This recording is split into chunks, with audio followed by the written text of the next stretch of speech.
बाप और बेटे दोनों मिलकर जो है तो ये पूरी सत्ता चला रहे हैं। हुकुमशाही, हिटलर शाही लेके बैठ गए और वो चश्मा ऊपर नीचे करना, हाँ हूँ करने का। तो लेकिन ये ऐसा पाप का घड़ा एक दिन भरता है और आज वो पाप का घड़ा उनका भर चुका है। जिस इंसान को अगर कोई पोस्ट के ऊपर बिठाया गया उससे उम्मीद ये रहती है सारे लोगों को कि वो इंसाफ के साथ में अपनी कुर्सी पे बैठा रहेगा, लेकिन लगातार हो रही नाइंसाफियों के खिलाफ आज जो तो हमारा गुस्सा फूट पड़ा है और हमारे साथ पूरे शहर का गुस्सा भी फूटा है, क्योंकि कहीं ना कहीं इनकी गलतियों को जो है तो या इनकी जो बहुत सारी चीज़ें होती थी हम जनता के सामने रख कर जो है तो उसको कहीं ना कहीं तो उसको सॉल्व करते थे और जनता के और इनके बीच में खाई नहीं तैयार होने देते थे, बल्कि हम लोग तो ब्रिज का काम करते थे। लेकिन यही इम्तियाज़ जलील, हाँ, जो लोग उनको ऊपर लाने के लिए कोशिश करते थे, पार्टी को ऊपर लाने के लिए कोशिश कर रहे हैं, वो उनके लिए गड्ढे खोद के उनको दफन करने का काम करने का उन्होंने सोचा था।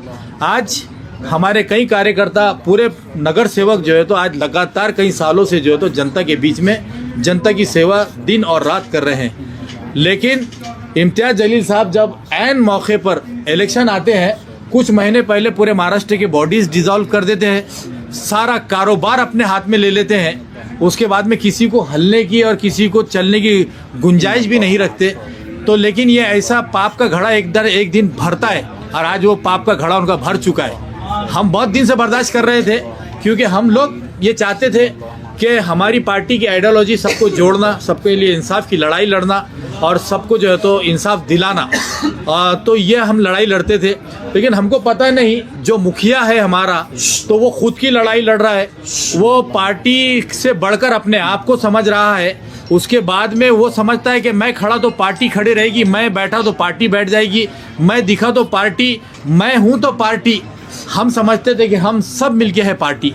तो ये कहीं ना कहीं हमारे को बहुत बात खल रही थी। महानगर पालिका के इलेक्शन आ गए, उसके बाद में सिस्टम हर पार्टी का ऐसा होता है कि एक कोर कमेटी बैठती है, जो इच्छुक लोग अपने इच्छुक के फॉर्म दाखिल करते हैं, उसके नामों के ऊपर हर नाम पे चर्चा होती है 5-7 लोगों की कमेटी के अंदर कि कौन सा उम्मीदवार हमको जीतने वाला, कौन सा उम्मीदवार लोगों की उम्मीदों पे उतरने वाला है, उसको हम जो है तो टिकट देंगे।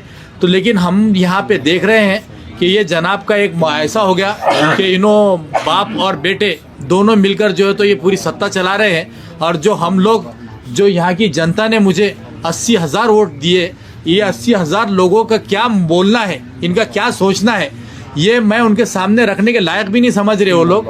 ना हमारे किसी जो पहले के पदाधिकारी, जो हमारे शेख अहमद साहब हैं, ये पहले ज़िला सदर रहे हैं और अभी के भी सारों को डिसॉल्व करके बाहर करके एक हुकुमशाही, हिटलर शाही लेके बैठ गए और वो चश्मा ऊपर नीचे करना, हाँ हूँ करने का।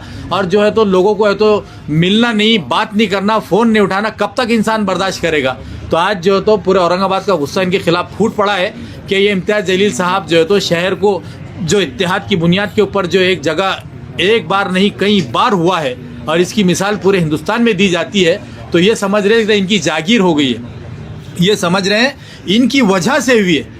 जबकि बैरिस्टर असदुद्दीन अवैसी साहब की वजह से इनको बर्दाश्त किए लोगों ने, लेकिन इनके झीड़ फीड़, इनका जो है तो रवैया अब बर्दाश्त के बाहर हो गया। इसलिए आज हम लोगों ने, तमाम लोगों ने जो है तो ये फैसला किया कि जो उम्मीदवार इन्होंने पैराशूट से, जिनका लेना देना नहीं पार्टी से, जो लोग पिछले 11 साल से MIM के खिलाफ काम करते हैं, MIM को गाली देते हैं, तो ऐसे लोगों को घर में से उठाकर जो है तो उनको टिकट दिया गया। और जो लोग दिन और रात मेहनत कर रहे, उनके टिकट काट के उनको घर पे बिठा दिया गया।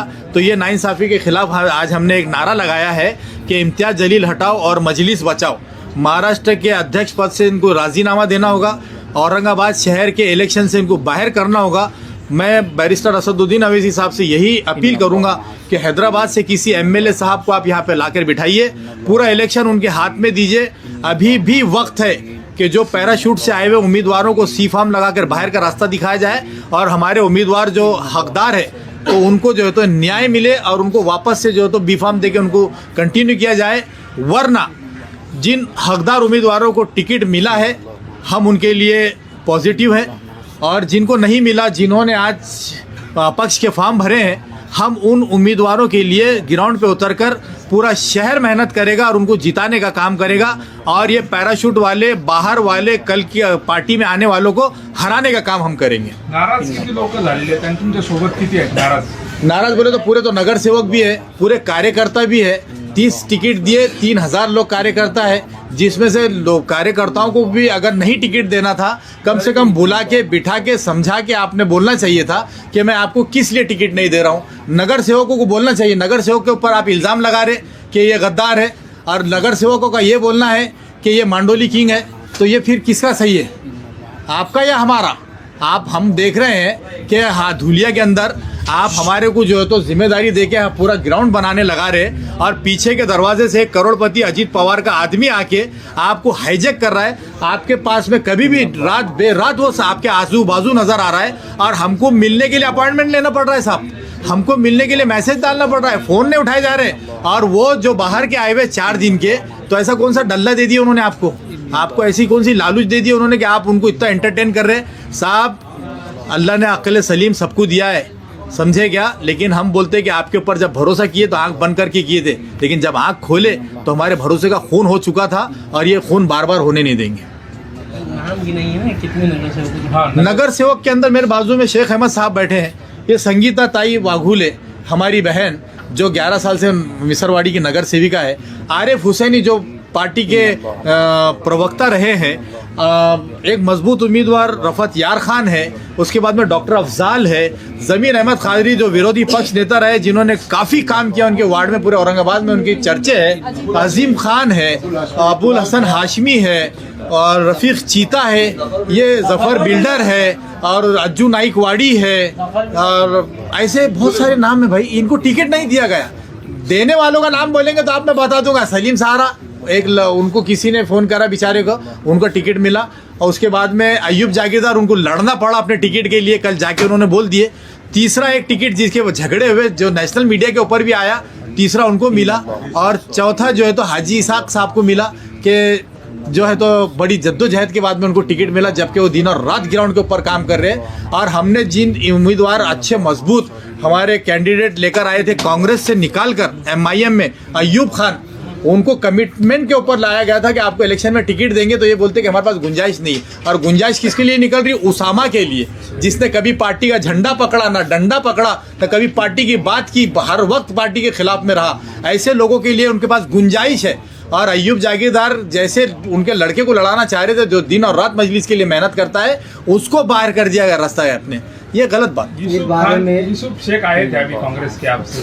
देखिए, यूसुफ शेख कांग्रेस के बाद में है, पहले वो हमारे महल्ले के पड़ोसी, बचपन के साथी, हमेशा के सुख दुख में जो है तो हम लोग पार्टी से हट के जो है तो उन्होंने मुलाकात किए, और उन्होंने ये कहा इंसाफ की आप जो लड़ाई लड़ रहे हैं ये बहुत अच्छी लड़ाई है, और जो है तो हम इसको लड़ेंगे। इस सिलसिले में आपने पार्टी सर्वे असद साहब को कुछ? देखिए, मैंने कल असद साहब से बात किया था। असद साहब को इन्होंने पता नहीं क्या ब्लैकमेल किया कि भाई आप अगर कोई मेरे पर फैसला थोपेंगे तो शायद मैं रिज़ाइन देके छोड़े चला जाऊंगा।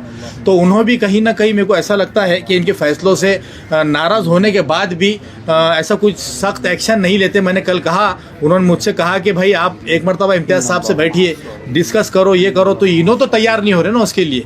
इन्हों तो बस फराफरी जवाब दे रहे, और बार बार कह रहे कि मैं बहुत थक गया, मेरे लिए दुआ करो। अरे भाई, काम बांटो, जरूरत नहीं पड़ेगी, आप नहीं थकेंगे। अगर काम बांटेंगे ना आप, जिसका काम जिसको देंगे ना, तो वो बराबर निभाएगा। सबके अंदर सलाहियतें दिया ऊपर वाले ने, सारा काम आप अपने आंग पे ले लेंगे और बोलेंगे मैं बहुत थक रहा हूँ, तो फिर यकीनन थक जाएंगे आप। इसलिए आप थक गए होंगे तो आप घर पे बैठिए।